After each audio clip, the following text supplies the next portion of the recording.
Idol, tuturo ko sa inyo mga idol kung anong diskarte sa pangawil para mabilis makahuli ng isda.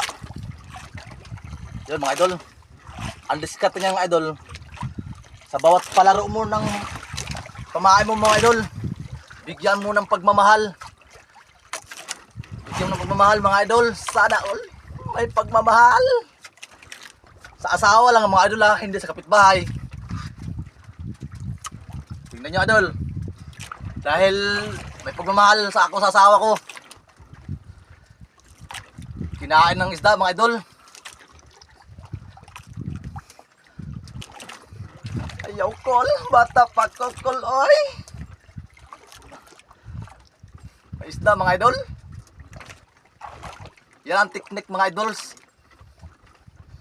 kung paano makahuli ng isda.